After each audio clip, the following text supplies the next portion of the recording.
Support for this podcast comes from the patrons at patreon.com/FMLFPL.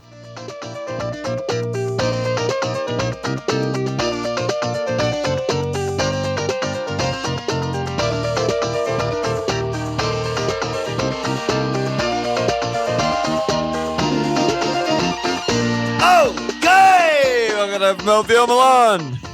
This Walsh. International break pod. Also daytime pod. Yeah, we have a couple of differences today and Tuesday instead of And usual Tuesday. Monday night. But You we're can tell here. how sunny it is in LA by Walsh's screen, and it's sunny in mine too, but I have the shades down, but my right side is really sunny. If you're watching us, of course. If If you're you have the watching on pleasure YouTube. of taking us in visually and not just auditorily. And we're going to try and start taking some additional questions from YouTubers who are kind of like treated as second-class citizens from time to time. Most people listen to the pod, I think, with audio. So, maybe we'll take some questions from YouTube people, take it from there. Yeah, if you post questions in the comment for the following episode, we might, take a glance there and pull a couple questions if the mood strikes you. Yeah. But yeah, so you no you pod. didn't free hit. Yeah, no pod. I just want to mention no pod until Thursday the 28th. We'll do a Patreon episode, but it's a little break for us, a little break for the Premier League. But Yeah. Go ahead. So you didn't free hit. No free Plot hit. twist. Plot so twist. let's hear the rationale there. Yeah, I mean, obviously it worked out for me because I got in Anthony Robinson. Otherwise, it would have still been really bad, even though it was such a low-scoring week. But I mean, on my wild card, if we rewind to there, I was definitely, obviously, based on my team, planning on not free hitting because I had so many guys. And the loose plan was basically like use one free transfer, maybe take a hit to get out like 8 or 9, and it's fine because all the teams are bad and most of the players are bad. And I have Son and Matto already, who's like the only good team, whatever. And then I started panicking with like the Ollie injury, the Regs injury, and like I think it's also just FOMO of You like, wish Regs was injured. I mean, I could have gotten +3 Kill. there. Kill for that. It would have been huge for me. And I think it was also just FOMO of just like, talking about it with you and with people on Discord nonstop for a week of just like, oh my God, this, Tony's birthday, this guy, this open set pieces, all this shit. And me just feeling like, oh my God, is my team just going to get outscored by like 30? Because I have guys, but none of them are like the quote unquote best guys that you would want, right? Like no one's picking fucking Sar or whatever on their free hit team. And then I kind of settled back down on Friday and was just like, you know what? Like, I have 8 nailed guys because Ollie, we thought recovered, Regs was fit. And I was like, okay, so why am I free hitting out my 8 meh guys, aside from like Son and Matto and Ollie, for like 8 other meh guys plus 3 other shitty guys? Like basically it just came down to my original thinking. And I think it's good to be flexible, and I almost still free hit, but obviously it worked out for me. I got 21 points without a free hit, which is better than most free hitters. Well, the Not Team product, Walsh. the end point worked out, but we have to rewind also and talk more about like how did you land on getting Anthony Robinson? This in? is my team, so pull it up for the aforementioned YouTubers. But yeah, 21 points. So to recap my team, I have one from Dowdy, -3 from Regs, 2 for Madden, 2 for Sar, 2 for Captain Sun, 2 for Morris, 2 for Ollie, and then 11 from Jedi, the legend. Because to be clear, if you transferred literally any other defender in that spot, you would have had about 10 points this week. There were no cleans except for the one that I nailed. Yeah, so if you did that, which I mean, we will hear from you about how you got to Robinson, and we will all determine whether that was genius or absolute insane luck. But ultimately, right, you would have had a disaster. Yes, to the free hitters. So let's just say I brought in anyone else. The truth is I wasn't really considering anyone else. When you look at these teams, like I looked around for a long time to try and reason anybody, and I couldn't get there. I mean, I guess the closest I would have been an NFO defender. So let's just say it was Boley, right? So I'm just, -9 points from this team. I would have been on 12. I would have been on a red, but not a ridiculous red. Not like you would have, but you would have basically given red. Like you would have basically given about 15 points to the free hit teams. I think you're overrating the free hit teams, and you got 24, but the top 10K average is 19. Oh god! Like most of the teams on Discord are between 15 and like. Let me rewind also to the template, which is just a fucking piss take. Flecken, Dowdy, Regs, Poro or Udogs. I mean, Sun, Matto, Bowen, and then, between like 5 different guys who all blanked except MGW in midfield. Ollie, Tony Morris. I mean, that's a zero return team in 15 points. That's true. A template. That's true. That's true. So I mean, the fact that like you had MGW and, like you did great. Like 24. I mean, there's a reason you're on like a 50K green arrow with 24 points. Like that is fucking ridiculously low amount of points, and you're on a 50K green arrow. Yeah, that's fair. So go back to Robinson. But back how I got to Robinson. I mean, he's always been a player I liked. I mean, he's obviously very attacking. And then really it was mostly a fixture play. It was me looking at not the Spurs fixture specifically, but more they're really good at home, and his next 2 are at Sheffield, at Forest, and I probably need him to start those games because now I'm looking. We didn't know about the Dowdy injury or the Regs red card ahead of time, but I knew that my 2 Arsenal defenders are at City in 30, and I knew that I basically don't want to start Dowdy again for the rest of the season, and I basically don't want to start Regs again for the rest of the season, as aside from maybe 1 or 2 insane bankers if they have them. So you got him because he was the only guy that played and had a couple good fixtures after, and you didn't care that it was the worst fixture of the slate this week? Pretty much. I mean, he's also very attacking. I mean, that was key for me because I didn't think they were going to clean Spurs, but I thought, he's on Poro's side, who we know is a joke. And I'm like, like they're attacking well. They're good at home.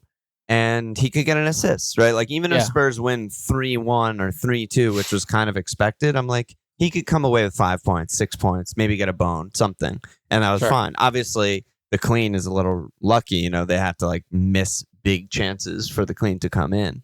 But he got the assists, he got the bones, played well, and he's 2 good fixtures. So yeah, it was mostly like, it was definitely a decision I would not have made on free hit. I think that is safe to say. Well, right? We didn't even mention him or Fulham defender. The only thing we talked about was Leno. If you're picking a fixture for like a 1 week punt, which is a free hit, like no one's picking Fulham home to Spurs, right? So yeah.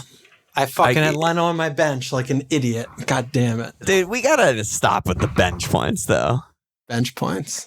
Let me pull up your team here. So yeah, 24. But everyone in Discord is, oh my God, I had fucking 20 points on it. Your bench doesn't even fucking exist on free hit. You have no bench on free hit. Because everyone picks 11 nailed players. What are we talking about? Excuse me. I picked a defender who did not start in my free hit team. So look at me in my face when you're talking to me. True. But Dean Fofana couldn't have subbed in for him. No. Unless if I simultaneously brought back the all-out attack chip and played it with the free hit chip. And now we're talking. Now we're talking chips here. Then I'm flying. But I mean, I also wanted to say, like, I've gotten plenty of Discord mentions of like, oh, you dodged a bullet. Like, oh, great non-free hit. Dude, I got so fucking lucky. Are you crazy? I got so lucky. Like, if you just... Like, Tony probably should have had a pen. Tony had a big chance. He created a Wissa chance. All of that's nightmare for me. I mean, West Ham could have scored 3 or 4. They had literally 3 goals ruled out that all would have been disasters for me. Along I had a chance cleared off the line. Along I had an assist cleared off the line. There's so many little things that went in my favor.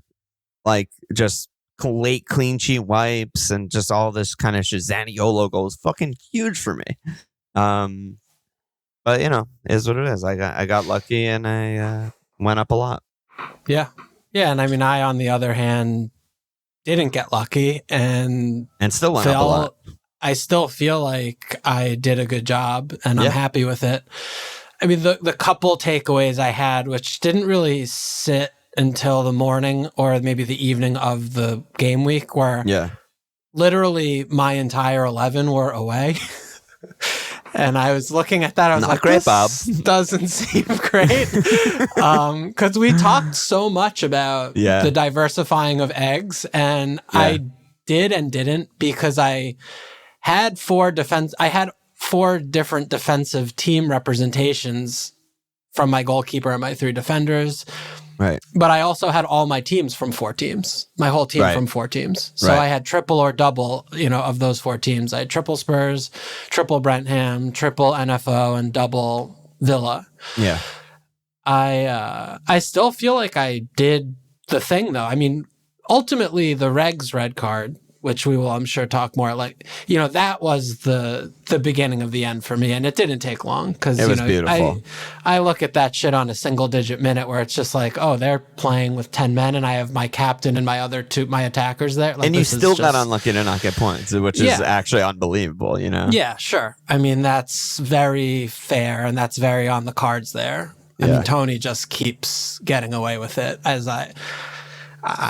Tony's doing things to me this season that I didn't think were possible. But, I'm happy with my picks. Like, I thought the NFO picks were really good. And I could have gotten 25 points for my 3 NFO players in a different day if I won some coin flips. Like, I lost coin flips. You won coin flips. Yep. I lost less coin flips than a lot of free hitters. But, I mean, I'm just ultimately... When Regs gets a red card and he's in the most amount of teams that he will ever be in was FPL, like a nailed pick this week. And I didn't even consider him. Yeah, no, I mean nothing else has to happen. Like that's all I focus on. I'm like, great, I'm done with this week. Beautiful. I won this week. Beautiful. Won the week. Won the week. He's in the GIF for a reason. You'll see the Regs red card all over again in the GIF. Great job by Cole there. Everyone can look at it over and over and over again. It's beautiful. It's a beautiful moment in time. You also won in the cup. Let's go. I'm flying. You have 12 points in the cup. You're looking good to make it to the next round. I'm clawing back. I might make it to the next round. So things are kind of up for Pod Boys. How many more rounds are in the cup of group? This is, I think, the last one coming up before knockouts. Am I through, or do I have something to play for? You still have something to play for. Okay. Yeah, it's sketch. It's sketch. It's Let me see. You're on 12 points, and tied for third, but losing on the tiebreaker. So you're in third. Top 4 go through. Actually, you're through. You're through. Never mind. You're through. You're good.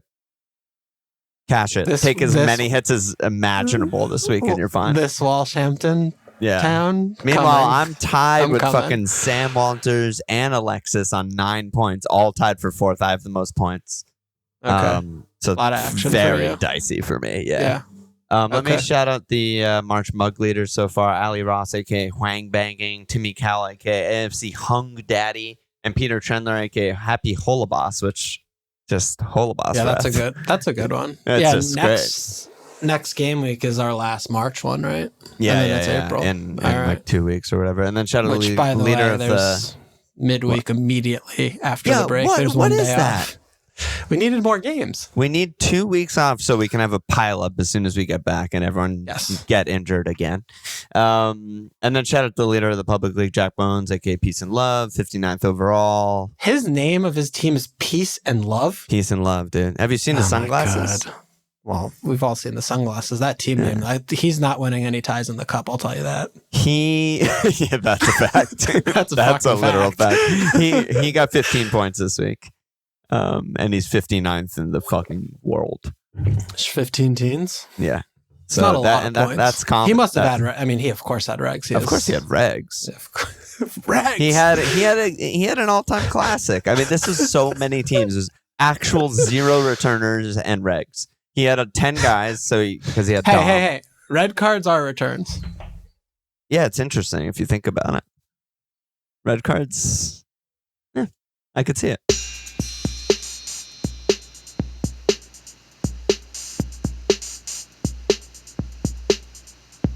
Where do we go from here, dude? Not that much to talk about, obviously, with only the 4 games. There were FA Cup games. There were injuries. There are injuries everywhere. Yeah, there's a lot of also international break injuries, shall we call them, where, Is we it an don't injury? really know. Don't know. Yeah. I mean, that's the thing, right? Because we were talking before and I was like, I want a wild card as soon as possible. Yeah.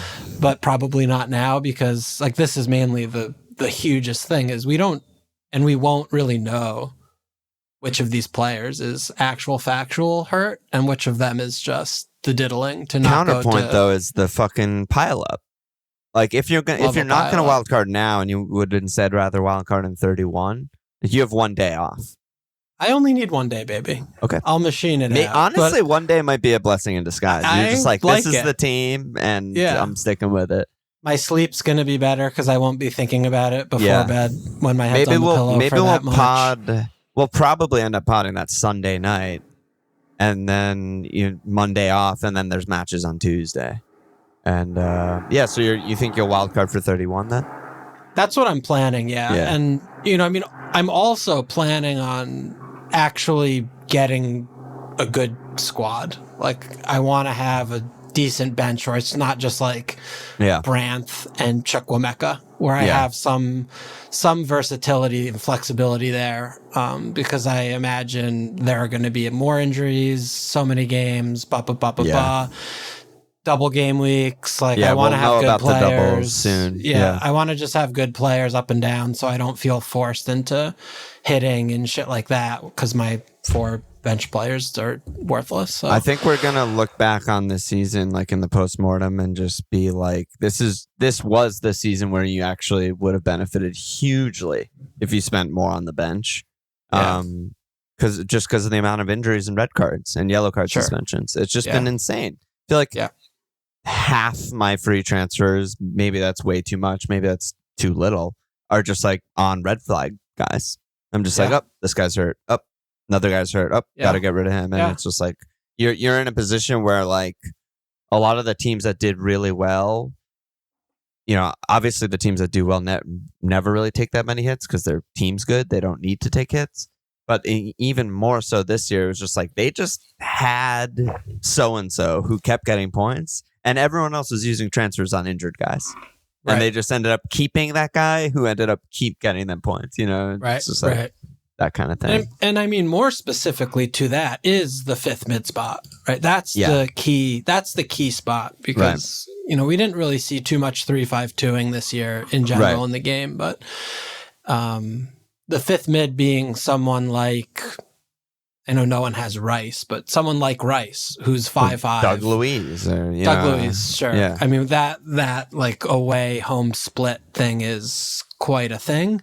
Yeah. But he's still got a few assists away. But but someone there's still teams that have Gordon. Like they just have a cheap enough team, cheap enough defense where like Gordon's just in or out.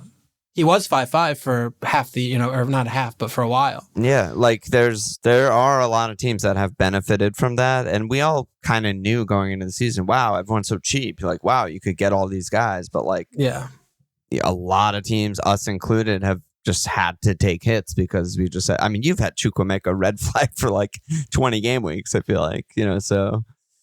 I love him. It is what it is. I do love him. Yeah, and we'll talk more about that on postmortem, I'm sure. But it just affords you so much. I do want to pick up on what you said though about maybe like you haven't seen much 3-5-2ing because I do think that it's possible that we're gonna all be wanting to 3-5-2 really soon, and I haven't seen many people talk about it. But like to me, on paper, like Haaland is obviously no question. Midfield, I mean, everyone's gonna be bringing in Mo. Son, everyone has Saka. There's plenty of other great mids in there to pick from. Palmer, Foden, Matto, Bumo's back. There's other guys that I'm forgetting. And it's like those guys all of a sudden versus the third forward that you may or may not have. I mean, between like Ali, Dom, Muniz, Darwin, Morris, like I think I'd rather have the midfielder. In most of those. Yeah, I mean, Dom's appeal, Solanke's appeal is definitely waning. I think you're still supposed to, in air quotes, if you're doing that thing called playing for points, have Ollie and Haaland. I mean, I don't think I care enough about Ollie having a few tough fixtures because he's still just looks good. I mean, they laid an egg against West Ham, but it was after Thursday. I mean, there's some mitigating factors there. You're exposing yourself quite openly if you're not going to have Ollie. So, I mean, after those two building blocks, it's possible, to put Muniz in there. And if you want Mo, it depends kind of how the things are going to trickle down there.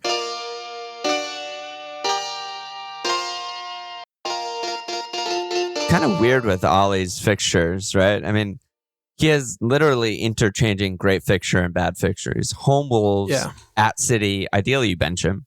Home Brentford, at Arsenal, ideally you bench him. Home Bournemouth, and I don't know how their doubles play out. I don't think they have any. Home Bournemouth, home Chelsea, yada yada. But like for those next 5, it's going to be really, really risky to not have him for home Wolves, home Brentford, home Bournemouth, like you said. Yeah.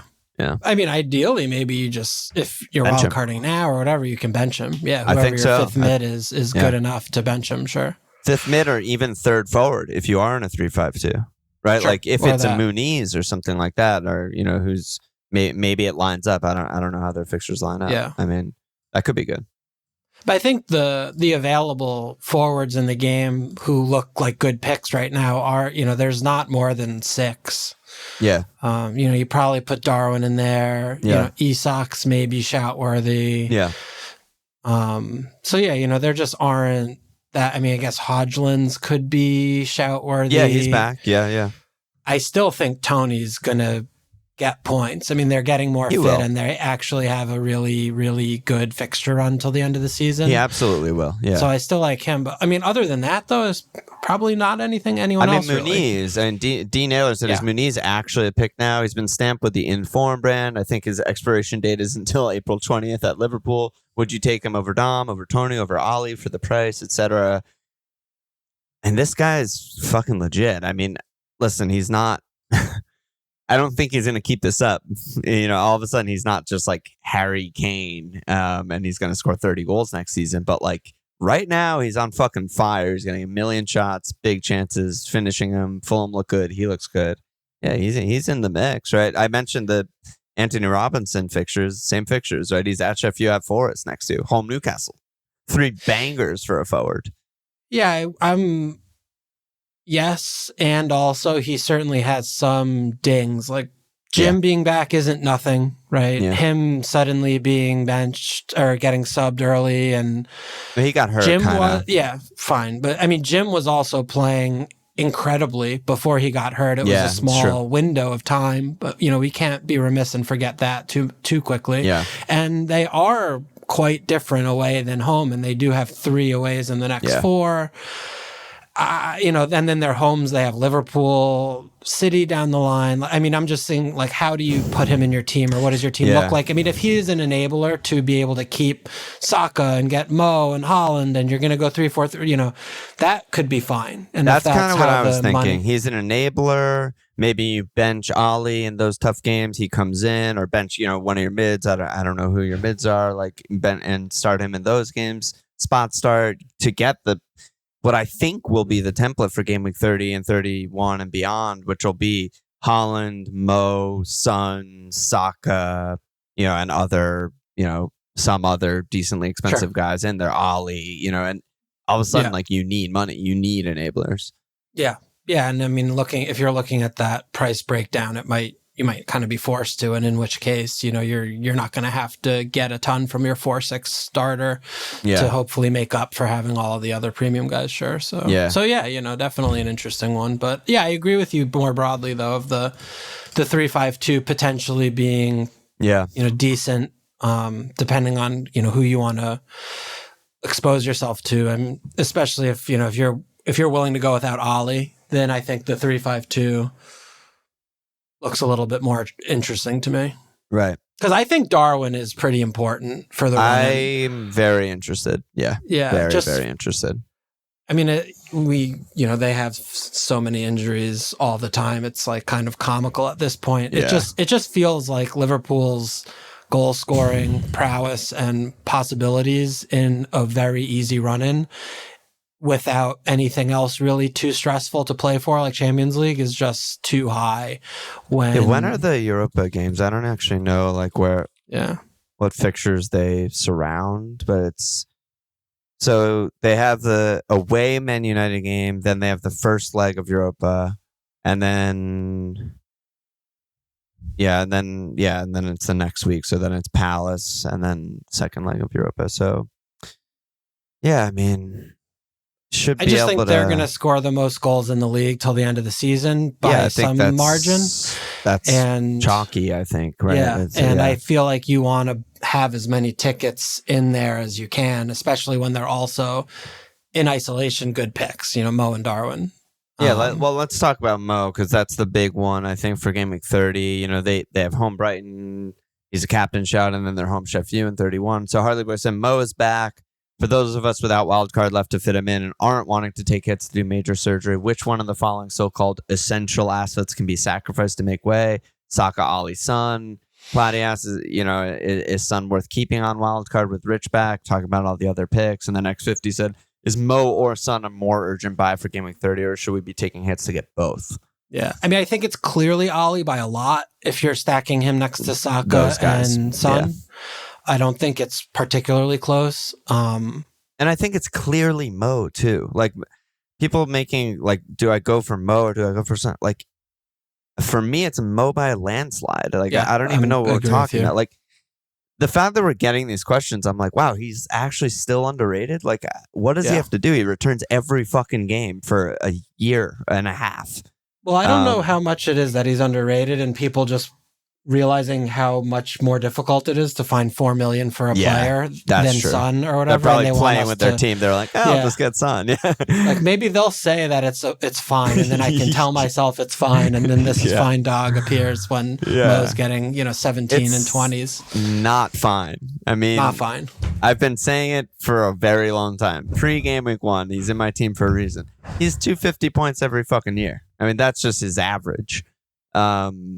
He's well on pace for that this year. I mean, obviously he got hurt. He missed a bunch of games with AFCON and injury. And he still will get that. And he's still probably going to get that because he's just the best FPL asset of all time by a wide margin. And he's fit and they have an insane run and he's not going to Egypt international break. Like, I think he's like, I hope people don't get him for 30. I pray that people don't get him. You're so selfish. Yeah, I mean, it's just like, are you fucking kidding me? I mean, I think what people should do as an exercise is say, oh, Haaland, like, imagine no one has Haaland in their team now, and Haaland comes back and has home Brighton instead of, Arsenal. Like, it wouldn't even be a discussion. It'd be like, oh, you're completely fucked if you don't have Haaland. That would be what people are talking about. Like, what are you even saying? That's how he should be discussed. Yeah, you're just selfish and mean to the public, though. Listen. That's not a good job by you. Well, they should listen to the pod and then they'll get him. My God. But for those non-listeners, they will be smote, as you would say. The smiting. Yeah. You know who's not doing any smiting? Tony. Jesus Christ. Tony Can't not. fucking score. What a terrible birthday for him. Oh, what a dumb bitch. What did he do to Regs at the birthday party? He's just probably like, Regs is the actual worst in how many years? He's the worst. He's FPL, an all-time troll. All-timer. It's incredible. I thought we were done with him, and then all of a sudden he pops up on loan. He's back. It's like, why didn't they loan him to like Rayo Vallecano or like Daddies or some shit in Spain? Like, go back to Spain and don't come back into this game that we play ever again. We know, he's just the biggest laughingstock ever in La Liga. And they're like, obviously, he's terrible. We don't want him. And no one ever wants, that wouldn't be shocking at all. No. And they just knew and we didn't know because we don't watch La Liga. But, I know. You knew. I didn't have him. You knew and you know.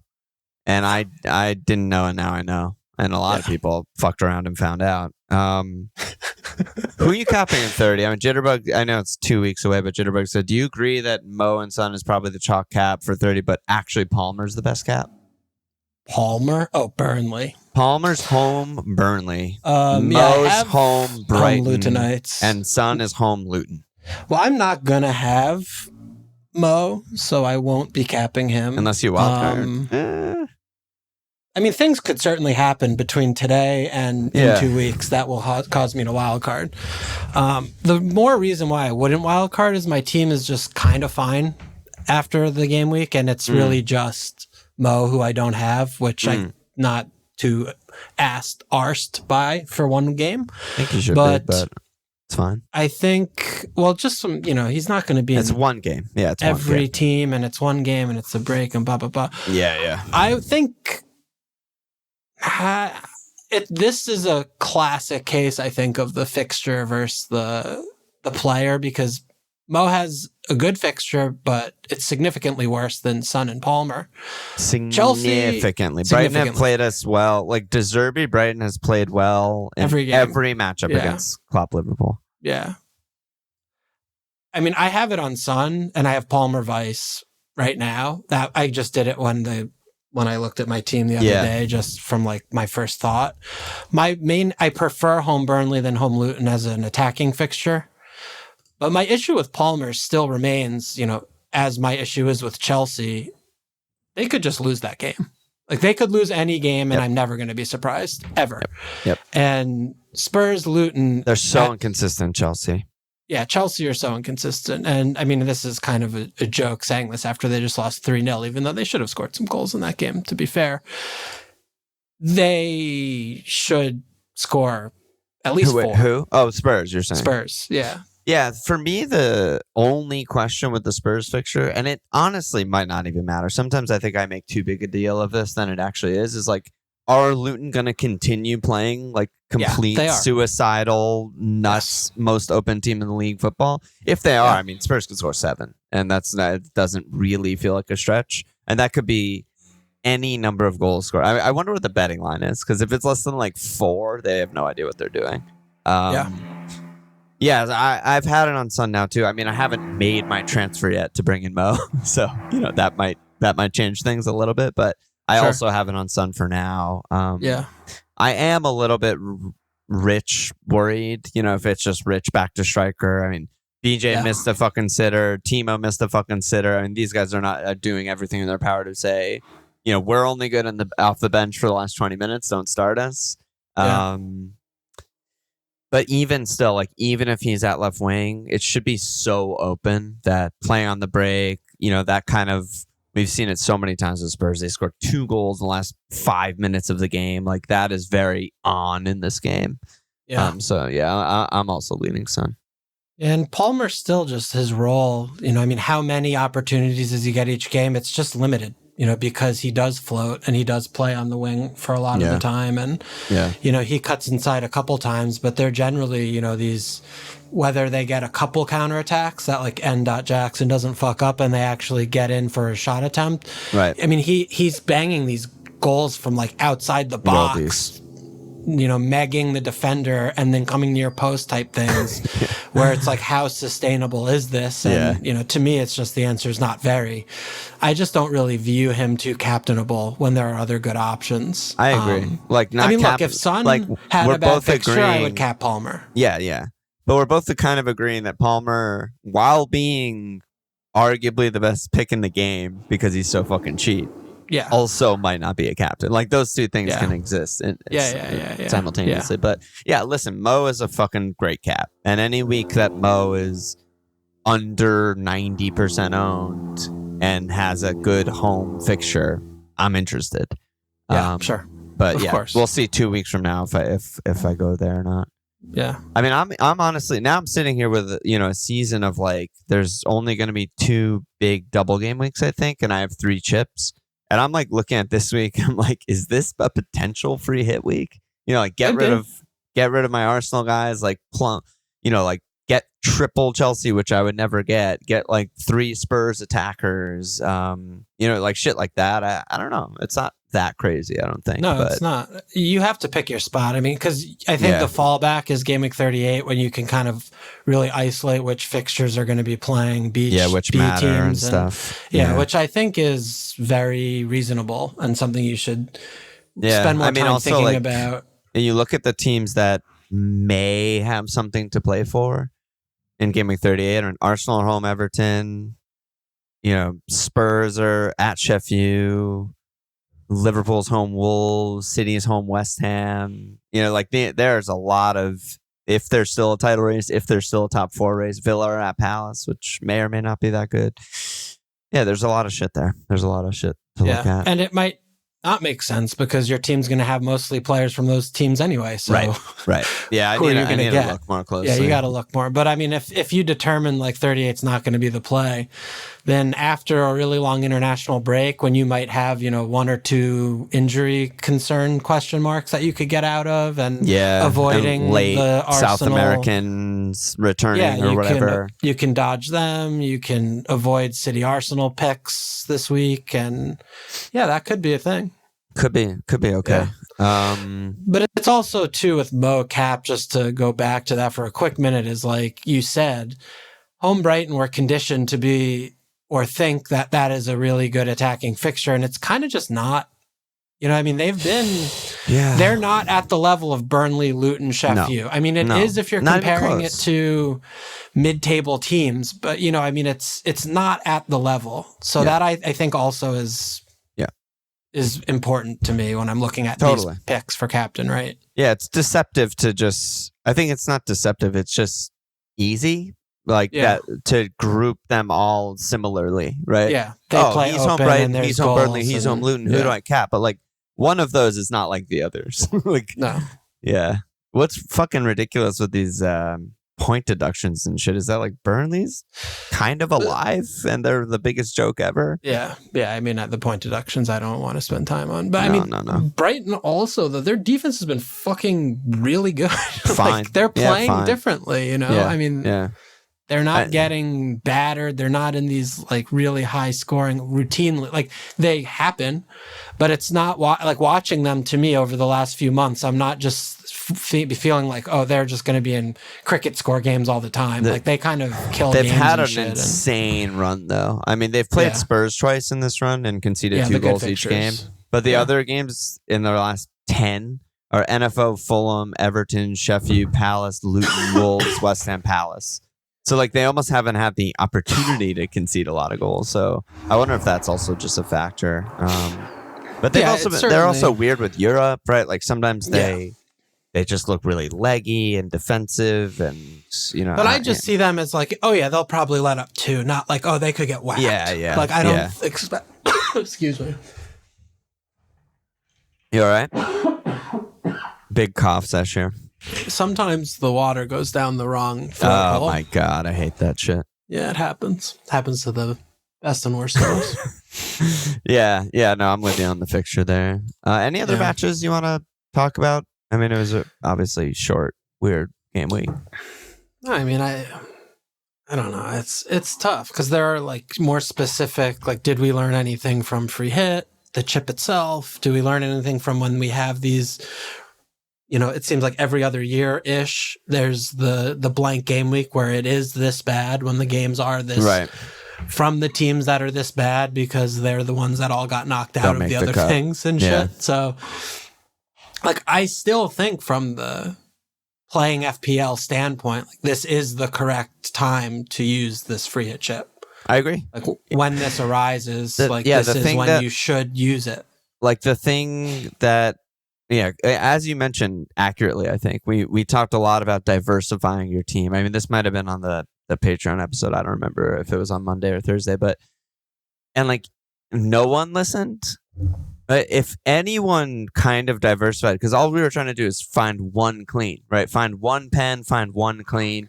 If anyone did that, say they had the template team, but they had Muniz, or they had a template team, they had a Fulham defender, or they had a template team and there was a pen, but there were no pens or whatever.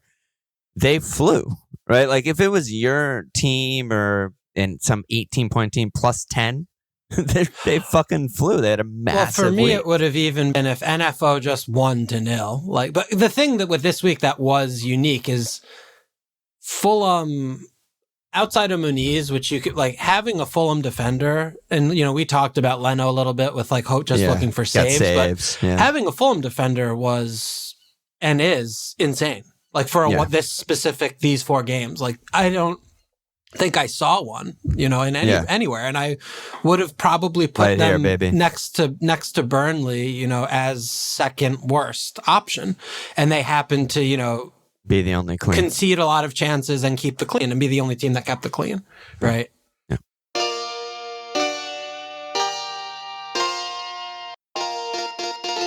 So, even if you did diversify, you're still getting. You're nothing. saying they would have been probably last or second to last on your list. Yeah, I mean, I like them a little bit more than you. I think, especially at home, they've been really consistently good at home. But I totally take your point, and I take your point too. Maybe the lesson we learned is fucking don't underestimate home teams, man. I mean, yeah. Even if you just look like the most simple analytics, like how good is a team metric is their non-penalty XG differential, right? Just plus or minus of that. Home, I mean, it's Liverpool, Arsenal, and City, way a million miles above everyone, right? Like it's not even close. They're over one. They're all incredible. Away, Sydney's the only team over one. Yeah. And there's a huge, I mean, Arsenal's also really high, huge drop off to Liverpool. And every team is either like 0 or negative. Yeah. And like, we just didn't pay enough attention to that. Well, I don't know. I mean, I think it's a yes and no, because it's still just looking at these 4 games and like, even knowing that, say you give the home team a significant edge. Yeah.